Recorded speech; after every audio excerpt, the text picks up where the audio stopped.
ಎಲ್ಲರಿಗೂ ನಮಸ್ಕಾರ ವೀಕ್ಷಕರೇ. ನಾಳೆ ಮಾರ್ಚ್ 7ನೇ ತಾರೀಕು ಬಹಳ ವಿಶೇಷವಾಗಿರುವಂತಹ ಶನಿವಾರ. ನಾಳೆಯ ಶನಿವಾರದಿಂದ ಶನಿದೇವರ ಆಶೀರ್ವಾದ, ಆಂಜನೇಯ ಸ್ವಾಮಿಯ ಸಂಪೂರ್ಣವಾದ ಕೃಪಕಟಾಕ್ಷ ಈ ರಾಶಿಯವರ ಮೇಲೆ ಬೀರುತ್ತಿದೆ.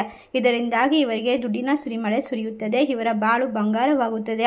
ಜೀವನದಲ್ಲಿರ್ತಕ್ಕಂಥ ಪ್ರತಿಯೊಂದು ಕಷ್ಟಗಳು ದೂರವಾಗಿ ವಿಶೇಷವಾದ ಯೋಗಗಳು ಇವರ ಬಾಳಿನಲ್ಲಿ ಇರ್ತಕ್ಕಂಥ ಕಷ್ಟಗಳನ್ನು ದೂರ ಮಾಡಲು ಸಹಾಯ ಮಾಡುತ್ತದೆ. ನಾಳೆಯಿಂದ ಶನಿದೇವನ ಸಂಪೂರ್ಣವಾದ ಅನುಗ್ರಹ ನೇರವಾಗಿ ಈ ರಾಶಿಯವರಿಗೆ ಒಳ್ಳೆಯ ಸಮಯ ಬಂದಿದೆ. ಏಕೆಂದರೆ ಈ ರಾಶಿ ಚಕ್ರದವರಿಗೆ ಇನ್ನು ಮುಂದೆ ವಿಶೇಷವಾದ ಗ್ರಹಗಳ ಸಂಯೋಗವು ಅದೃಷ್ಟವನ್ನು ರೂಪಿಸುತ್ತಿದೆ.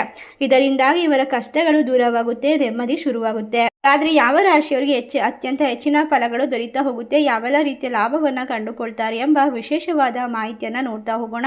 ಅದಕ್ಕೂ ಮುನ್ನ ನೀವು ಕೂಡ ಶನಿದೇವರ ಭಕ್ತರಾಗಿದ್ದಲ್ಲಿ ವಿಡಿಯೋಗೆ ಒಂದು ಲೈಕ್ ಕೊಟ್ಟು ತಪ್ಪದೆ ನಮ್ಮ ಚಾನಲ್ನ ಸಬ್ಸ್ಕ್ರೈಬ್ ಮಾಡಿ. ಹಾಗೆ ಪಕ್ಕದಲ್ಲಿ ಇರುವಂಥ ಬೆಲ್ ಐಕನ್ನ ಪ್ರೆಸ್ ಮಾಡಿ. ಹೌದು, ಈ ರಾಶಿಯಲ್ಲಿರ್ತಕ್ಕಂಥವರಿಗೆ ಇನ್ನು ಮುಂದೆ ಅತ್ಯುತ್ತಮವಾದ ವೃತ್ತಿ, ಆರ್ಥಿಕ ವಿಚಾರದಲ್ಲಿ ಸಕಾರಾತ್ಮಕವಾದ ಫಲಿತಾಂಶ ಬರುತ್ತದೆ. ನೀವು ಇದ್ದಕ್ಕಿದ್ದಂತೆ ಹೊಸ ಅವಕಾಶವನ್ನು ಕಂಡುಕೊಳ್ಬಹುದು ಅಥವಾ ಹಳೆಯ ಪ್ರಯತ್ನಗಳಿಂದ ಫಲಿತಾಂಶವನ್ನು ಪಡೆಯಬಹುದು. ನೀವು ಯೋಜನೆ ಮತ್ತು ನಿರ್ಧಾರ ತೆಗೆದುಕೊಳ್ಳುವಂತಹ ಸಾಮರ್ಥ್ಯದಲ್ಲಿ ಕೆಲಸದಲ್ಲಿ ವಿಶೇಷವಾಗಿ ಲಾಭ ಮತ್ತು ಅದೃಷ್ಟ ಬಲಗೊಳ್ಳುತ್ತೆ. ಇದು ಹಿರಿಯ ಅಧಿಕಾರಿಗಳ ಗಮನವನ್ನು ಸೆಳೆಯಬಹುದು. ಉದ್ಯಮಿಗಳು ಹೊಸ ಸಂಪರ್ಕಗಳಿಂದ ಪ್ರಯೋಜನವನ್ನು ಪಡೆಯಬಹುದು. ನೀವು ಹೊಸ ಯೋಜನೆಯನ್ನು ಪ್ರಾರಂಭಿಸಬಹುದು. ಒಟ್ಟಾರೆಯಾಗಿ ನಾಳೆಯಿಂದ ಈ ರಾಶಿಯವರಿಗೆ ಅದ್ಭುತವಾದ ಸಮಯ.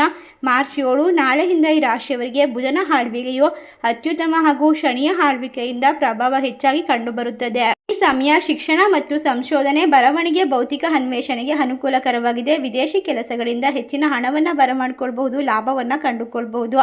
ಈ ಸಮಯ ಸಂಬಂಧಗಳು ಮತ್ತು ಪಾಲುದಾರಿಕೆಗಳಿಗೆ ಸಂಬಂಧಪಟ್ಟಂತೆ ಸಕಾರಾತ್ಮಕವಾದ ಚಿಹ್ನೆಗಳನ್ನು ನೀಡಬಹುದು. ವ್ಯಾಪಾರ ವ್ಯವಹಾರದಲ್ಲಿ ಅತ್ಯುತ್ತಮವಾದ ಲಾಭವನ್ನು ಕಂಡುಕೊಳ್ತೀರಾ. ನಿಮ್ಮ ಉದ್ಯೋಗ ಅಥವಾ ವ್ಯಾಪಾರ ವ್ಯವಹಾರದಲ್ಲಿ ಹೊಸ ಲಾಭ, ಜವಾಬ್ದಾರಿಗಳು ಉದ್ಭವಿಸುತ್ತದೆ. ಮಾಧ್ಯಮ, ಬರವಣಿಗೆ, ವಿನ್ಯಾಸ, ಸೃಜನಶೀಲ ಕ್ಷೇತ್ರಗಳಲ್ಲಿ ಉತ್ತಮವಾದ ಲಾಭವನ್ನು ಕಂಡುಕೊಳ್ತೀರಾ. ವಿಶೇಷವಾದ ಪ್ರಯೋಜನವನ್ನು ಪಡೆದುಕೊಳ್ಳಬಹುದು. ಅಷ್ಟೇ ಅಲ್ಲದೆ ಇವರಿಗೆ ಇರುವಂತಹ ಎಲ್ಲ ರೀತಿಯ ತೊಂದರೆಗಳು ದೂರವಾಗುತ್ತೆ. ನಿಮ್ಮ ಆತ್ಮವಿಶ್ವಾಸ ಹೆಚ್ಚಾಗ್ತಾ ಹೋಗುತ್ತೆ. ಹೊಸ ಯೋಜನೆಗಳನ್ನು ಪ್ರಾರಂಭಿಸಿ ಉತ್ತಮ ಸಮಯ ಎಂದು ಪರಿಗಣಿಸಿ. ನಿಮ್ಮ ಗುರಿಗಳ ಬಗ್ಗೆ ನೀವು ಹೆಚ್ಚು ಸ್ಪಷ್ಟತೆಯನ್ನು ಹೊಂದಬೇಕು. ನಿಮ್ಮ ಕೆಲಸವು ವೇಗವಾಗುತ್ತದೆ. ನಿಮ್ಮ ವೃತ್ತಿ, ವ್ಯವಹಾರ ಮತ್ತು ವೈಯಕ್ತಿಕ ಕ್ಷೇತ್ರಗಳಿಗೆ ಸಂಬಂಧಪಟ್ಟಂತೆ ಪ್ರಗತಿಯ ಅವಕಾಶಗಳು ಸಿಗ್ತಾ ಹೋಗುತ್ತೆ. ಈ ಯೋಗವು ಧೈರ್ಯ ಮತ್ತು ಸಂವಹನ ಕೌಶಲ್ಯವನ್ನು ಬಲಪಡಿಸುತ್ತದೆ. ಸಣ್ಣ ಪ್ರವಾಸಗಳು ಕೂಡ ಸಾಧ್ಯತೆ ಇದೆ. ಹೊಸ ಜನರೊಂದಿಗೆ ಸಂಪರ್ಕಗಳು ಹೆಚ್ಚಾಗಬಹುದು. ಮಾರ್ಕೆಟಿಂಗ್, ಮಾರಾಟಗಳಲ್ಲಿ ಈ ರಾಶಿಯವರಿಗೆ ಹೆಚ್ಚಿನ ಒಂದು ಲಾಭ ಕಂಡುಬರುತ್ತದೆ. ಎಲ್ಲ ರೀತಿಯ ಕಷ್ಟಗಳು ದೂರವಾಗುತ್ತೆ. ಮನೆಯಲ್ಲಿ ಶ್ರೀಮಂತಿಕೆ ವೃದ್ಧಿಯಾಗ್ತಾ ಹೋಗುತ್ತೆ. ಇಷ್ಟರ ಅದೃಷ್ಟ ಲಾಭವನ್ನು ಕಂಡುಕೊಂಡು ನಾಳೆಯಿಂದ ಹೆಚ್ಚಿನ ಒಂದು ಶನಿದೇವನ ಕೃಪೆಗೆ ಪಾತ್ರರಾಗ್ತಿರುವಂತಹ ರಾಶಿಗಳು ಯಾವ್ಯಾವು ಅಂತ ನೋಡೋದಾದರೆ, ಮೇಷರಾಶಿ, ಮೀನರಾಶಿ, ವೃಷಭ ರಾಶಿ, ಕುಂಭ ರಾಶಿ, ಕಟಕ ರಾಶಿ, ಧನಸ್ಸು ರಾಶಿ. ಈ ರಾಶಿಗಳಲ್ಲಿ ನಿಮ್ಮ ರಾಶಿ ಇದ್ದರೂ ಇಲ್ಲದಿದ್ದರೂ ಭಕ್ತಿಯಿಂದ ಓಂ ಸಂ ಶನೇಶ್ವರಾಯ ನಮಃ ಎಂದು ತಪ್ಪದೆ ಕಮೆಂಟ್ ಮಾಡಿ.